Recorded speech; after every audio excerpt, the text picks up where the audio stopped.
جو بھی بیماری ہوتی ہے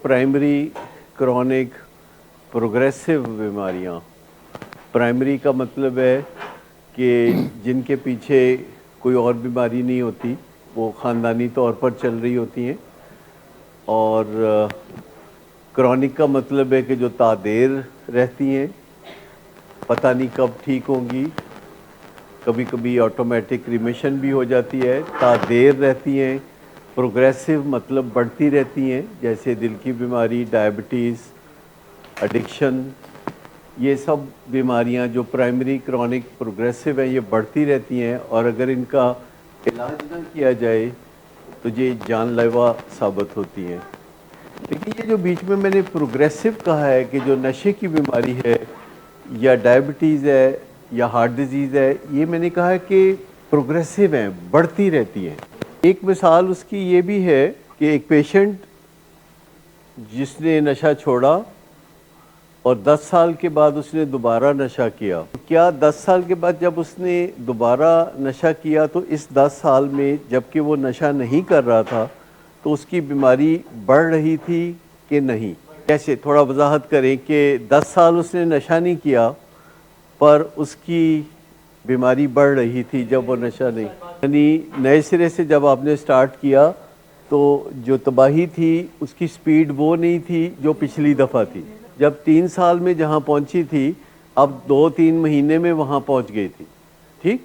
تو اس کا مطلب یہ ہے کہ تمام پرائمری پروگریسو ڈیزیزز کے بارے میں آپ کو پتہ ہے کہ یہ اندر ہی اندر بڑھتی رہتی ہیں، اور ہمیں دوبارہ جب بھی اپنے آپ کو آزمانے کا شوق چراتا ہے تو ہمیں پتہ چلتا ہے کہ یہ بیماری اس دوران بھی بڑھ رہی تھی جس دوران میں نشہ نہیں کر رہا تھا، مطلب کہ جسم کے اندر نشے کے ساتھ جھگڑا کرنے کی جو صلاحیت ہے وہ اس دوران بھی بڑھ رہی تھی۔ آپ کو پتہ ہے کہ نشے کی بیماری یہ ہے کہ آپ کا جسم نشے کے ساتھ جھگڑا کرنے پہ اتر آتا ہے، کسی غلط فہمی کی بنیاد پر جسم لڑائی جھگڑا کرنے پر اتر آتا ہے منشیات کے ساتھ یا شراب کے ساتھ، اور اس جھگڑے میں نشہ کھو جاتا ہے، اس جھگڑے میں جو مزہ ہے محسوس نہیں ہوتا، اور کئی دفعہ لوگ شروع میں کہتے ہیں کہ پتہ نہیں کیا بات ہے، اب نشہ کرتے ہیں تو اس میں برکت نہیں رہی۔ ایسے الفاظ یا ملتے جلتے کانسیپٹ کبھی آپ نے بولے کہ پتہ نہیں نشہ ملاوٹ والا ہے یا اس میں برکت نہیں رہی، خالص نہیں ہے، سامان صحیح نہیں، لڑائی رہتی ہے ڈیلر کے ساتھ بھی کہ یا کچھ نہ کچھ ایسی بات ذہن میں آتی ہے، یہ خیال نہیں آتا کہ میرے اپنے جسم میں کوئی گڑبڑ ہو سکتی ہے۔ یہ جو بات ہوتی ہے کہ جو مسئلہ ہمارے اندر ہوتا ہے تو ہم اس کو اپنے اندر تلاش کرنے کی بجائے باہر کہیں تلاش کرتے ہیں۔ مثلا مسئلہ جیسے مہنگائی کا مسئلہ ہے تو وہ ہمارے اندر ہوتا ہے لیکن ہم ہمیشہ اس کو باہر تلاش کر رہے ہوتے ہیں، یعنی اصل مسئلہ یہ ہے کہ کچھ لوگوں کی آمدنی کم ہوتی ہے لیکن ان کو لگتا ہے کہ مہنگائی بہت ہے، یہ ان کو پریشانی سے بچاتی ہے یہ سوچ وقتی طور پر، کیونکہ اگر وہ یہ سوچے کہ ہماری آمدنی کم ہے تو اس بات سے انہیں ندامت ہوتی ہے یا شیم ہوتی ہے، لہٰذا وہ گلا پھاڑ پھاڑ کے یہ کہنا پسند کرتے ہیں کہ مہنگائی بہت ہے۔ لیکن سائنس کہتی ہے کہ جو چیز ایک بندے کو افیکٹ کرتی ہے اور دوسرے بندے کو وہ افیکٹ نہیں کرتی، one man's meal is another man's poison and vice versa, کہ جو ایک بندے کے لیے جو زہر ہے دوسرے بندے کے لیے وہ تریاک کیسے ہے؟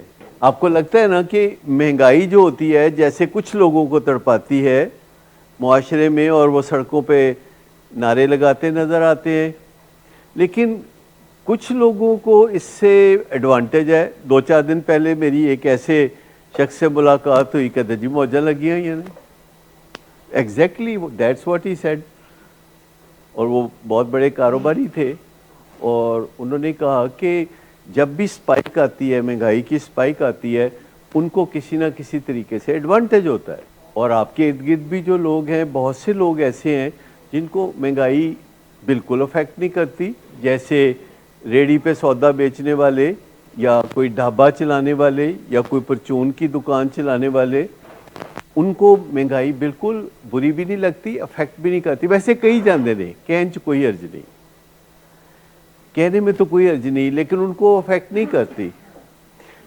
لیکن یہ بندہ کوئی کہتا ملا ہے آپ کو کہ اصل میں میری آمدنی کم ہے. لیکن میں یہ کہہ رہا تھا کہ اگر ہم ڈینائل میں ہوں تو ہمیشہ ہم ایسی لینگویج استعمال کرتے ہیں. ہم کبھی یہ نہیں سوچتے کہ ہمارے جسم میں کوئی گڑبڑ ہو سکتی ہے جس کے نتیجے میں نشے کی بیماری ابھر کر سامنے آتی ہے. ایسا خیال ہمیں کبھی کیوں نہیں آتا کہ ہمارے جسم میں گڑبڑ ہے، ہمارا جسم اس نشے سے جنگ کرتا ہے، اس نشے سے جنگ کرتا ہے ہمارا جسم جو ہم خریدتے ہیں، اور ہمیں مزہ بھی نہیں آتا اور ہمیں کوفت ہوتی ہے، ہمیں ٹاکسنز ہوتی ہیں. اس کو ڈیزیز کانسیپٹ کہتے ہیں. سمپل سی بات ہے، اس کو ڈیزیز کانسیپٹ کرتے ہیں. اور یہ جو پرائمری کرونک پروگریسو النیسز ہوتی ہیں اور اگر ان کا علاج نہ کیا جائے تو یہ جان لیوا ہوتی ہیں. یہ سیدھی صاف کھری بات ہے. لیکن ایک چیز ہوتی ہے جسے خود فریبی یا ڈینائل کہتے ہیں، اور ایک چیز ہوتی ہے جسے ڈیلوژن کہتے ہیں، اس کو گمراہی کہتے ہیں اردو میں. گمراہی یعنی اپنی سوچ کے دھاروں کو ایسی جانب لے جانا جس سے آگے بند گلی ملتی ہے. جی، تو دو چیزیں ہیں جو ہمارے لیے مسائل پیدا کرتی رہتی ہیں، ایک خود فریبی اور دوسری گمراہی. اور یہ دونوں برین فنکشن ہیں، یہ ہمارے برین کے فنکشن ہیں جو کہ کسی اچھے مقصد کے لیے ڈیزائن کیے تھے، پر ہم نے اس کو برے مقصد کے لیے استعمال کیا.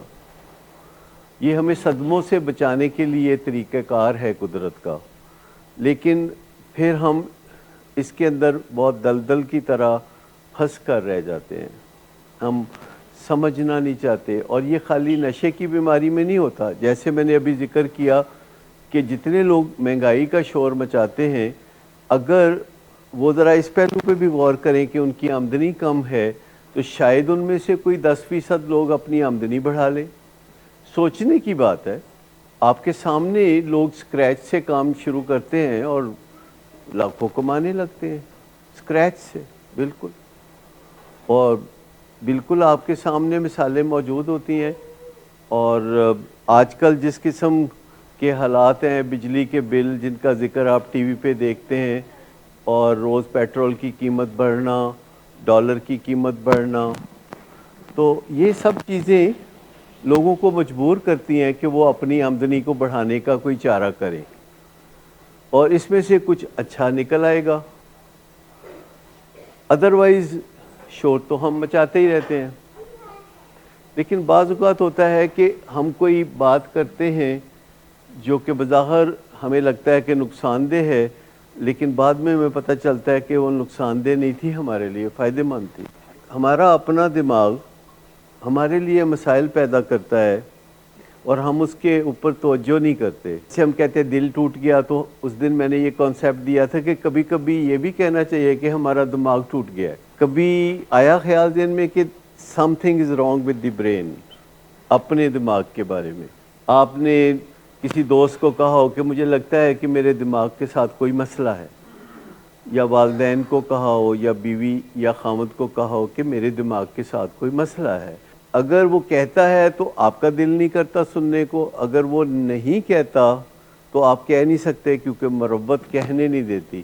مجھے بتائیں کہ اگر ہم گھر میں ایک دوسرے کے ساتھ رہتے ہیں اور ہمیں اپنے اہل خانہ میں سے کسی کے دماغ کے ساتھ کوئی مسئلہ ہو جو کہ نظر آ رہا ہو، تو کیسے بتانا چاہیے؟ مجھے یہ بتائیے کہ جب ہمارے جسم کے دوسرے آرگنز کے ساتھ کوئی پرابلم ہوتا ہے تو ہم بات کرتے ہیں کہ میرے پھیپھڑوں میں نمونیا ہے، یا مجھے یہ پرابلم ہے، یا جو میرا معدہ ہے اس میں بڑی تیزابیت ہے، یا اس طرح کی باتیں ہم بڑے آرام سے کہتے ہیں میرا گھٹنا جو ہے وہ درد کر رہا ہے. اس طرح کی باتیں ہم کرتے رہتے ہیں. پاگل تو کوئی میڈیکل ٹرم ہے ہی نہیں. یہ جو پاگل ہے نا، یہ تو پرانے زمانے کی ٹرم ہے، جب سائنس نے ابھی ان کو کوئی نام نہیں دیے تھے. جب سائنس نے ابھی بیماریوں کو نام نہیں دیے تھے تو کہتے تھے پاگل، مینٹل، لیکن مینٹل کا مطلب بیماری نہیں ہے. ویسے کہتے ہیں فلانا مینٹل ہے. مینٹل کا پتہ ہے مطلب بڑا سادہ سا یہ ہے کہ دماغ سے متعلقہ، مائنڈ سے متعلقہ. مینٹل کا مطلب یہ ہے ذہن سے متعلقہ. تو اس کا مطلب پاگل تھوڑی ہے. لیکن اگر ہم کوئی چیز کرنا شروع کر دیں، کوئی بات کرنا شروع کر دیں، تو ہمارا مائنڈ ایڈجسٹ کر جاتا ہے، نئی بات سے ایڈجسٹ کر جاتا ہے. ایڈجسٹمنٹ آپ سمجھتے ہیں نا کیا ہوتی ہے؟ کہ آپ حالات بدلتے ہیں کسی طرح تو آپ ایڈجسٹ کر لیتے ہیں. 2-4 دن اس کے ذکر کرتے ہیں. جیسے کسی کی زندگی میں کوئی بہت قریبی چاہنے والا بزرگ یا اولاد یا میاں یا بیوی دنیا سے چلا جائے تو کچھ دن اس کی باتیں کرتے ہیں کہ ہاں بہت اچھا آدمی تھا، یہ تھا وہ تھا کر کے، اس کے بعد پھر ایڈجسٹ کر جاتے ہیں. دیکھیں 5 چیزیں ہیں جن کے اوپر اگر آپ تھوڑی سی توجہ دیں، فٹافٹ میں بتا دیتا ہوں کہ جو دماغی امراض کی طرف اشارہ کرتی ہیں. اس میں سے پہلی چیز ہے نظریات، تھاٹس. کہ اگر کوئی تھاٹس ایسے آ رہے ہیں جو بے بنیاد ہیں اور آپ کو ٹھیک لگتے ہیں، دوسرے لوگوں کو غلط لگتے ہیں، اگر دوسرے لوگوں کو غلط لگتے ہیں، آپ کو ٹھیک لگتے ہیں، اگر آپ کا میجورٹی آف دی پیپل کے ساتھ اختلاف ہے تو اس کا مطلب یہ ہے کہ تھاٹس کا مسئلہ ہے. دوسری چیز ہے موڈ. تو موڈ تو ہم سب بہت پہچانتے ہیں. جب منہ بنے ہوتے ہیں، موڈ خراب ہوتے ہیں، غصے میں لوگ ہوتے ہیں، جب لوگ ایک دوسرے کے ساتھ غصے والے چہرے بنا بنا کے تو کچھ نہ کچھ پیغام دے رہے ہوتے ہیں کہ میں ناراض ہوں. تو جب موڈ مسلسل خراب رہتا ہے تو یہ بھی کوئی دماغی مسئلے کی نشاندہی ہے. تیسری چیز ہے بیہیویئر. کہ ان کا جو بیہیویئر ہے، ان کی جو باڈی لینگویج ہے، جو ان کا انداز ہے، جو ان کی ٹون ہے، وہ اس سے آپ کو اندازہ ہو سکتا ہے. اچھا، چوتھی چیز انوائرمنٹ ہے. کہ اگر آپ کسی کی انوائرمنٹ کو دیکھیں، کسی کی گاڑی کو دیکھ لیں اندر سے، کسی کے کمرے کو دیکھ لیں، اور آپ کو تولیہ وہاں پڑا نظر آئے، ایک جراب وہاں پڑی ہو، اس کی جو دوسری جراب ہے وہ وہاں پڑی ہو، دونوں میں نچاکی ہو، تو کمرے میں گند ہو، پردے ٹوٹے ہوئے ہوں، لٹک رہے ہوں، اور گرد ہو، ڈسٹ ہو، تو اس کا مطلب ہے کہ وہ بندہ مینٹلی ہیلدی نہیں ہے. اور 5ویں چیز ہے جو اس کو سمٹمز ہو رہے ہیں. سمٹمز یہ آپ کو پتہ چل جاتا ہے کہ جب کوئی بندہ ایسی علامتیں ظاہر کرتا ہے، خود کمپلین کرتا ہے یا آپ دیکھتے ہیں. علامت وہ ہوتی ہے جو بندہ خود کہتا ہے، اور سائن اس کو کہتے ہیں جو کہ ڈاکٹر دیکھتا ہے. تو سائن اینڈ سمٹمز. سمٹمز کا مطلب ہے علامتیں جو مریض خود بتاتا ہے. اور یہ 5 چیزیں ہیں: تھاٹ، موڈ، بیہیویئر، انوائرمنٹ اور سمٹمز. یہ 4-5 چیزیں مل کے آپ کو انف آئیڈیا دے دیتی ہیں کہ کوئی دماغ کے ساتھ مسئلہ ہے. کہ زندگی میں آپ کئی موقعوں پہ کوئی بات آپ کو جب بار بار کرنی پڑتی ہے، جیسے کئی دفعہ کہنا ہوتا ہے میرے عزیز ہم وطنوں، اگر کوئی آ کے کہے تو کتنے اچھے طریقے سے وہ بتاتے ہیں. جیسے کسی کے گھر تعزیت کرنے جائیں تو لوگ بہت اچھے طریقے سے تعزیت کرتے ہیں. لوگ بتاتے ہیں کہ آپ کے کوئی عزیز فوت ہو گئے ہیں تو بڑا دکھ ہوا، ایسا لگتا ہے کہ یہ ہمارا ذاتی صدمہ ہے، اور اس طرح کی کچھ باتیں کر کے تو ہم ان کو کمفرٹ دیتے ہیں. ہاؤ ٹو سے اٹ. آپ نے کبھی اس پہلو پہ غور کیا کہ یہ جو ہاؤ ٹو سے اٹ ہے، مختلف موقعوں پہ کس بندے کے ساتھ کس موقع پہ کیسے بات کرنی ہے؟ جیسے لوگ رشتے ناتے آپس میں طے کر رہے ہوتے ہیں تو بڑے صدقے واری جا رہے ہوتے ہیں. جب کسی لڑکی اور لڑکے کا رشتہ طے کرنا ہوتا ہے تو جب سمدھی آپس میں مل رہے ہوتے ہیں تو کبھی آپ نے دیکھا کہ وہ کیسے بات کرتے ہیں. یہ دنیا میں علم جو ہے بہت پھیلا ہوا ہے ہاؤ ٹو سے اٹ کا، کہ کیسے کہیں، بات کو کیسے کریں. خاص طور پر جب آپ نے کسی کو کہنا ہے کہ آپ کا جو دماغ ہے اس میں کوئی خلل ہے، لیکن اس کے لیے الفاظ کا چناؤ یہ ہو سکتا ہے کہ آپ پاگل ہیں، پھر آپ کو مار پڑے گی. آپ بتائیں گے اس بات کو کہ ہاؤ ٹو سے اٹ کے بارے میں کبھی آپ نے سوچا؟ جب آپ اپنی اولاد سے بات کرتے ہیں، ماں باپ سے بات کرتے ہیں، یا دوست احباب سے یا گاہکوں سے بات کرتے ہیں، جب بھی آپ بات کرتے ہیں تو کہ ابھی ہمیں پتہ ہوتا ہے نا کہ یہاں ہم نے بے احتیاطی کرنی ہے اور یہاں ہم نے احتیاط کرنی ہے، یہ پتہ ہوتا ہے کہ نہیں ہوتا؟ ہوتا ہے. تو جہاں ہمیں احتیاط کرنی ہوتی ہے وہاں ہم کر لیتے ہیں، جہاں ہمیں احتیاط نہیں کرنی ہوتی وہاں ہم نہیں کرتے. یہ ڈیسیژن کس موقع پہ ہوتا ہے کہ احتیاط کرنی ہے کہ نہیں؟ کیا آپ نے کبھی دیکھا کہ جن کے ساتھ ہمیں احتیاط کرنی چاہیے ان کے ساتھ ہم ہی کر رہے ہوتے ہیں، اور جن کے ساتھ کوئی خاص رشتہ ناتا نہیں ہوتا، کوئی دور کا تعلق واسطہ ہوتا ہے، ان کے ساتھ ہم بہت کرٹسی کر رہے ہوتے ہیں؟ انہوں نے کہا ہے کہ فیملی والوں کو ہم ٹیکن فار گرانٹیڈ لیتے ہیں اور باہر والوں کو ہم بہت کرٹسی کر کے، عزت دے کے متاثر کرنے کی کوشش کرتے ہیں. کیا آپ میں سے بھی کسی کا تجربہ ہے کہ فیملی والوں کو کہتے ہیں خیر ہے نا دی؟ میں یہ کہہ رہا ہوں کہ جہاں ہمارے قیمتی رشتے ہوتے ہیں جیسے خامد بیوی یا ماں باپ اور اولاد، وہاں ہم بعض اوقات لاپرواہی کر جاتے ہیں، اور جہاں غیروں کے ساتھ کوئی واسطہ ہوتا ہے، دوست احباب، جاننے والے، ان کے بارے میں ہم بہت فکر مند ہوتے ہیں کہ ان کا کہیں دل نہ ٹوٹ جائے، ان کو کہیں برا نہ لگے، ان کے سامنے نہ کرنے کی بجائے ہاں کر دیں، نہ کی تو ان کو برا لگے گا. تو یہ ساری نزاکتیں وہاں زیادہ ہوتی ہیں جن سے ہمیں کوئی فائدہ نہیں ہوتا، اور یہ ساری نزاکتیں وہاں کم ہوتی ہیں جن سے ہمیں شب و روز فائدہ ہوتا ہے. لیکن جن کے ساتھ رشتہ سٹرونگ ہوتا ہے تو ان کے ساتھ عام طور پر ہم یہ لبرٹی لیتے ہیں کہ ان کے ساتھ کوئی گڑبڑ کر دیں. جن کے ساتھ کوئی رشتہ خاص نہیں ہوتا وہاں ہم بہت ذوق و شوق کے ساتھ، بڑے احترام کے ساتھ بات کرتے ہیں. لیکن جن کے ساتھ ہمارا رشتہ بڑا سٹرونگ ہوتا ہے، جن سے فوائد بڑے ہمیں فلو کرتے ہیں، ماضی، حال اور مستقبل میں جن سے فوائد فلو کرتے ہیں، کیا اس کے بارے میں کبھی سوچا؟ ماضی، حال اور مستقبل. کچھ رشتے ایسے ہوتے ہیں جن سے آپ کو ماضی میں فائدہ پہنچا، حال میں فائدہ پہنچ رہا ہے، مستقبل میں فائدہ پہنچے گا، جب وہ دنیا میں نہیں ہوں گے تب اور زیادہ فائدہ پہنچے گا. تو ان کی کوئی پرواہ نہیں ہوتی. اور جن لوگوں سے کبھی کوئی فائدہ نہیں پہنچا، نہ ماضی میں پہنچا، نہ حال میں پہنچا، نہ مستقبل میں پہنچے گا، ان کا بڑا خیال کرتے ہیں. مربت کی وجہ سے نہیں، یہ کم عقلی کی وجہ سے ہو سکتا ہے کہ ہمیں اپنے بیسٹ انٹرسٹ کا نہیں پتا. ہمیں یہ نہیں پتا کہ ہمارا اصل میں رشتہ کس سے سٹرونگ ہے، ہمیں اصل میں فوائد کس سے پہنچتے ہیں، ہماری مشکلوں میں کون کام آتا ہے، آئندہ ہماری مشکلوں میں کون کام آئے گا، ہمیں مستقلاً فائدہ کس سے پہنچے گا. ہم نے کبھی حساب ہی نہیں جوڑا، کبھی انوینٹری نہیں لگائی کہ کسی خاص رشتے میں ہماری انوینٹری کیا ہے. انوینٹری سمجھتے؟ کھاتا، بہی کھاتا. تو کیا اگر آپ کا کسی سے 10 سال سے رشتہ ہے تو اس کی آپ انوینٹری بنا سکتے ہیں، یا 20 سال سے رشتہ ہے تو اس کی انوینٹری بنا سکتے ہیں؟ انوینٹری کا مطلب ہے کہ اس سے کیا نفع ہوا، کیا نقصان ہوا. یہ سیدھا کاغذ کے درمیان ایک لکیر ڈالیں، دائیں طرف لکھیں کہ یہ فائدہ پہنچا، بائیں طرف لکھیں کہ یہ نقصان پہنچا. تو سمجھ آ سکتی ہے نا کہ اس بندے کے ساتھ کیسے چلنا ہے.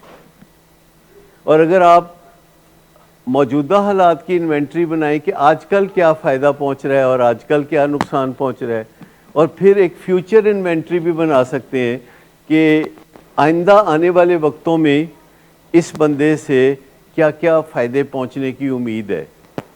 تو کیا اس کے لیے کوئی راکٹ سائنس چاہیے؟ کسی بندے کے بارے میں، جیسے فادر کے بارے میں آپ سوچ سکتے ہیں کہ ماضی میں اس سے یہ فائدہ پہنچا، حال میں یہ فائدہ پہنچا، اور مستقبل میں یہ فائدہ پہنچے گا. کیا can you look in to the future? کیا فیوچر میں جھانک سکتے ہیں تھوڑا بہت؟ آپ کو لگتا ہے کہ سپتمبر میں اتنی بارشیں ہوں گی جتنی اگست میں ہوئی؟ نہیں. کیوں؟ تو آپ کا علم آپ کی مدد کرتا ہے. You can look in to the future. آپ کو لگتا ہے کہ سپٹمبر میں اتنی گرمی پڑے گی جتنی جون میں پڑی تھی؟ وہ پیٹرن ہوتا ہے، ریپیٹیٹو پیٹرن ہوتا ہے، ٹھیک؟ تو ایسا ہی ہم اپنے فیملی ممبرز کے حوالے سے بھی کچھ نہ کچھ جانتے ہیں کہ اگر ہم اپنے فیملی ممبر کو تنگ کرتے ہیں تو ہمیں پتہ ہوتا ہے کہ اپنے کڑے دی مچھی ہے کدھرے نہیں جا رہی. اگر آپ انوینٹری بنائیں کہ اب تک کیا فائدہ پہنچا ان سے، آج کل کیا فائدہ پہنچ رہا ہے، مستقبل میں کیا فائدہ، اب بتا دیں انہوں نے نقصان کیا کیا پہنچایا آپ کو، بچپن سے لے کے اب تک کیا نقصان پہنچایا، آج کل کیا نقصان ہو رہا ہے، آگے کیا ہوگا. نقصان کوئی نہیں پہنچایا. اچھا آپ بتائیے کہ کیا ڈیزرو کرتے ہیں وہ؟ رسپیکٹ، تھینک یو، یا اس طرح کی باتیں کہ جب بھی ملے تو کہنا بس ابا آپ مہربان ہیں، اس دنیا میں آپ بہت مہربان ہیں اور آپ کے ہوتے ہوئے مجھے کوئی خوف نہیں، کوئی پریشانی نہیں، آپ کا سایہ میرے سر پہ اللہ سلامت رکھے، اور آپ بہت مہربان والد ہیں، اور کچھ نہ کچھ ایسا کرتے رہیں کہ میری زندگی بن جائے، میری کوتاہیوں پہ نہ جائیں، بس اپنی محبت کو دیکھیں، میرے رشتے کو پہچانیں، میری کوتاہیوں پہ نہ جائیں. آپ کو پتہ ہے کہ جو بیسٹ کوالٹی ہے دنیا میں 21ویں صدی کی بیسٹ کوالٹی ہے whether you can look into the future or not. کل کیا ہونے والا ہے، سپٹمبر میں کیا ہونے والا ہے، اکتوبر میں کیا ہونے والا ہے، نومبر میں کیا ہونے والا ہے. ابھی آپ کا تو دل کہتا ہوگا کہ جلدی سے میں گھر جاؤں، اپنی زندگی بہترین بناؤں، لیکن جب گھر جاتے ہیں تو پھر زندگی کو بہترین بنانے میں کیا رکاوٹیں ہیں؟ کیا آپ کے ابا کوئی تکلیف دیتے ہیں آپ کو؟ مجھے بتا دینا کہ انہوں نے بچپن سے لے کے اب تک آپ کو کیا تکلیفیں دی، آج کل کیا تکلیف دے رہے ہیں، فیوچر میں کیا تکلیف دے سکتے ہیں، فائدے کیا دیے، آج کل کیا مل رہے ہیں، آگے کیا فائدے ہونے والے ہیں. ایک بندہ ہے جس سے ماضی، حال اور مستقبل میں فائدے بہت ہوں گے، تو بندہ اس کے لیے کوئی دل جوئی کے 2 لفظ تو بول سکتا ہے. فیوچر میں کچھ جھانکنا کہ جب بھی کوئی یہاں سے جب جاتا ہے تو ایک تو ورسٹ کیس سینیریو ہوتا ہے، ایک بیسٹ کیس سینیریو ہوتا ہے. بیسٹ کیس سینیریو کیا ہوتا ہے؟ جب کوئی یہاں سے جاتا ہے تو بیسٹ کیس سینیریو، بہترین منظرنامہ کیا ہو سکتا ہے جب کوئی یہاں سے جا رہا ہوتا ہے؟ کہ وہ فرشتے جیسا ہو جائے، کوئی غلطی نہ کرے، بہت ادب احترام کرے. یہ بیسٹ کیس سینیریو ہو سکتا ہے. ورسٹ کیس سینیریو یہ ہو سکتا ہے کہ جیسا پہلے کر رہا تھا نا وہی کرے. لیکن ایکچولی ان دونوں میں سے کوئی نہیں ہوتا، درمیان میں کچھ ہوتا ہے، بیچ میں کوئی چلتا ہے بندے. اور ہمیں تھوڑا بہت اندازہ ہونا چاہیے کہ یہ جو بیچ کی لائن ہے یہ کیسے چلے گی، اور اس کے اوپر ہم کام کر سکتے ہیں. یعنی بیچ کی جو لائن ہے اس کو تھوڑا اور بہتر بنا سکتے ہیں. جانے کے بعد کوئی فرشتہ ہونے کا امکان کم ہے. یہاں سے جانے کے بعد ماضی جیسا ہونا بھی ممکن نہیں ہے. یہ ہمارا لانگ ٹائم تجربہ بتاتا ہے. People get better, they don't get perfect. ماں باپ شاید چاہتے ہیں پرفیکٹ ہو جائیں، شوخ و چنچل ہو، پہلے کی طرح نشہ نہ کریں، پاؤں میں پڑھ کے تو روز صبح شام دبائیں. یہ ماں باپ کی تمنائیں ہیں، میری دعا ہے کہ اللہ پوری کرے. لیکن ریئلسٹک ہو کہ آپ اگر ٹھوس طریقے سے آگے بڑھیں تو آہستہ آہستہ آپ کی بہت ساری تمنائیں پوری ہو سکتی ہیں. کیونکہ ہمارے پیشنٹس میں گٹس بہت ہوتے ہیں، جس کام کو کرنے کا تہیہ کر لیں آخرکار اس کو دی بیسٹ کرتے ہیں. لیکن یہ بیماری میں ہے تو بات ہونی چاہیے وہی looking in to the future. تو مجھے بتائیے کہ فیوچر میں جو جھانکنا ہے کیسے سیکھتے ہیں؟ فیوچر میں جھانکنا، کل کیا ہوگا، پرسوں کیا ہوگا، ایک رف آئیڈیا کہ کیا ہونے والا ہے. کیونکہ جس بندے کو بھی یہ پتہ چل گیا، نہ پھر اس کو کوئی مہنگائی تنگ کرے گی، نہ کچھ اور چیز تنگ کرے گی. ہم اپنے ڈائبیٹکس کو ایک چیز کہتے ہیں عام طور پر، ہم کہتے ہیں کہ آپ ایسا کریں کہ بلڈ شوگر جب چیک کریں تو کاغذ پہ لکھ لیا کریں کہ چیک کرنے کے بعد کیا بلڈ شوگر نکلے گی، اور اگر بعد میں وہی بلڈ شوگر نکلے تو اس کا مطلب کیا ہے. اگر آپ کو ڈائبٹیز کا انف نالج ہے کہ شوگر بڑھتی کیسے ہے، کم کیسے ہوتی ہے، انسولین کیسے لگاتے ہیں، کھانا کیسے کھاتے ہیں، واک کیسے کرتے ہیں، ٹینشن کا کیا کرتے ہیں، اگر آپ ان سب چیزوں کے ماہر ہیں تو جب آپ کو ڈاکٹر کہتا ہے کہ کاغذ پہ لکھیں اپنی بلڈ شوگر اور پھر چیک کریں، اور وہ چیک کرتے ہیں تو کاغذ پہ لکھا تھا 150 اور وہ 155 نکلتی ہے، تو اس کا مطلب ہے کہ ان کو ایک تو they can look in to the future, دوسرا ان کو ڈائبٹیز کا پتہ ہے۔ جب آپ کو علم ہوتا ہے کسی چیز کا تو آپ کے اندازے اتنے کریکٹ ہونے لگتے ہیں۔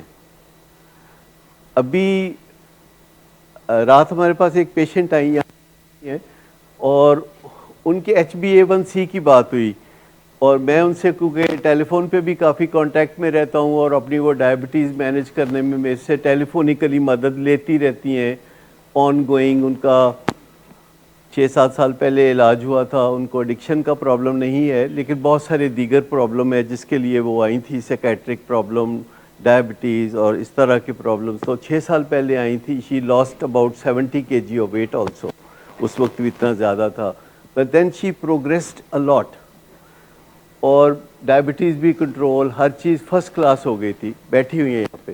تو رات میں نے ان کو پوچھا کہ آپ کی HbA1c کتنی ہے، تو انہوں نے کہا مارچ میں تو 11 تھی۔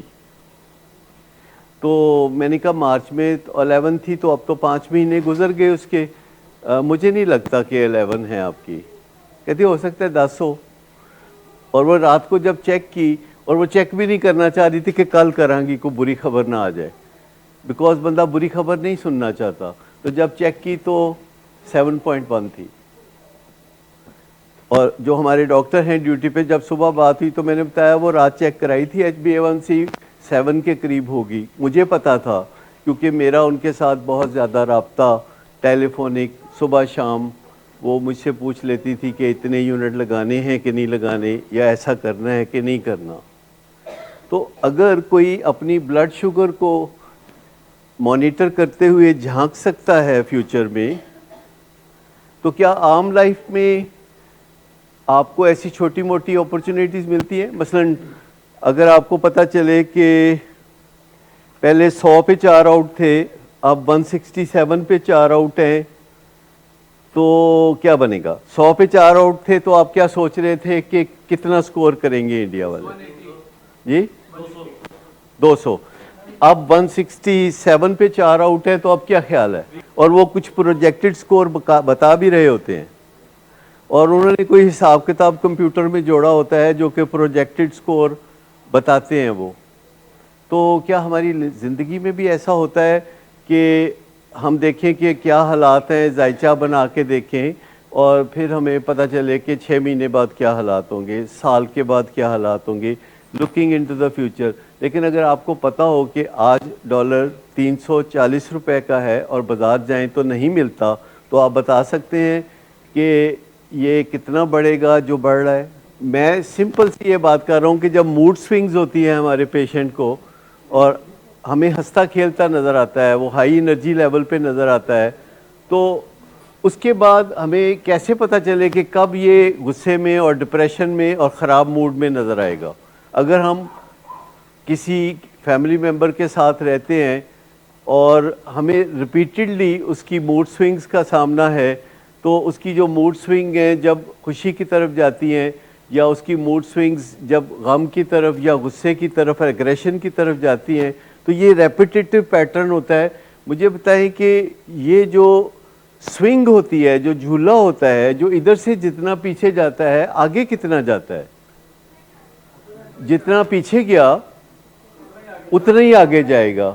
اچھا، جو جتنا پیچھے گیا ہے وہ تو ہم نے دیکھ رکھا ہے، تو جتنا آگے جائے گا اس کو ہم نہیں دیکھ سکتے۔ تو میں یہ کہہ رہا ہوں کہ جب موڈ سوئنگز ہوتی ہیں آپ کے فیملی ممبرز کو، یا لوگوں کو، یا آپ کے باس کو، یا کسی کو بھی جس سے آپ کا ریگولر واسطہ ہے، تو سوئنگ کا مطلب کیا ہوتا ہے؟ جھولا۔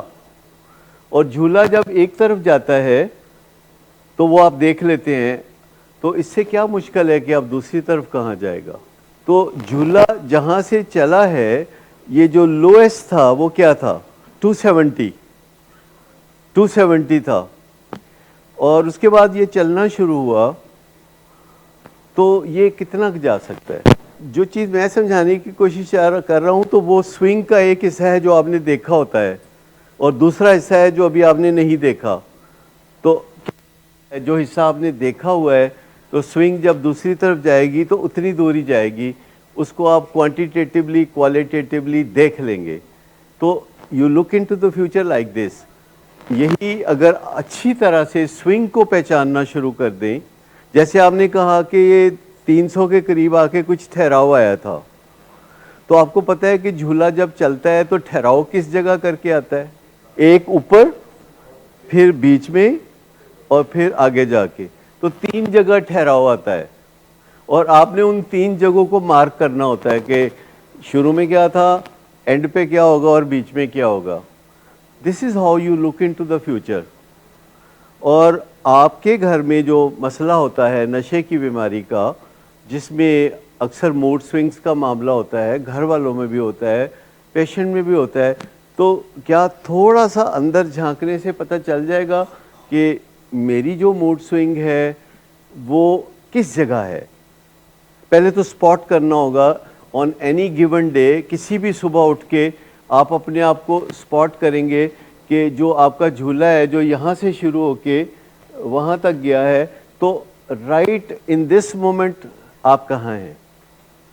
یہاں ہیں، ادھر ہیں، ادھر ہیں، ادھر ہیں. کچھ نہ کچھ ٹینٹیٹیولی اندازہ لگایا جا سکتا ہے. صبح آپ اٹھتے ہیں تو آپ اپنے موڈ کے بارے میں کوئی پن پوائنٹ کر لیتے ہیں کہ اٹ از ہیئر، اور پھر آپ پتہ کرتے ہیں کہ how can we change it, ہم اس کو کیسے بدل سکتے ہیں. کیونکہ اس میں ول پاور کام کرتی ہے، اسکل پاور کام کرتی ہے، لوگوں کی کمپنی کام کرتی ہے، کسی مینٹور کی مدد کام کرتی ہے، اور پھر نان لیونگ چیزوں سے فائدہ ہوتا ہے، پھر انوینٹری بنانے سے پتہ چلتا ہے. تو کیا مشکل ہے اس میں؟ یہ جو چیزیں نیچر میں چیزیں چلتی ہیں، آپ نے کبھی دیکھا ہے کہ یہ سائیکل میں چلتی ہیں؟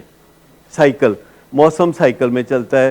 یہ جنوری سے شروع ہو کے تو پھر چکر لگا کے واپس وہیں آ جاتا ہے. تو یہ سائیکل میں چلتا ہے. چیزیں سائیکل میں چلتی ہیں. بارشیں، پانی کا آنا، برف باری ہونا، دریاؤں میں پانی آنا، سمندر پہ جانا، سمندر سے واپس آنا، یہ سائیکل ہے. اور انسانوں کا زمین میں اتر جانا کتنا ریگولرلی ہوتا ہے، پھر انسانوں کا زمین سے ابھرنا. تو کبھی کبھی آپ سوچتے ہیں کہ انسان دنیا میں آتے ہیں چلے جاتے ہیں، انسان دنیا میں آتے ہیں چلے جاتے ہیں، لیکن ہر انسان کے آنے اور جانے کے دوران دنیا تھوڑی اور بہتر ہو جاتی ہے.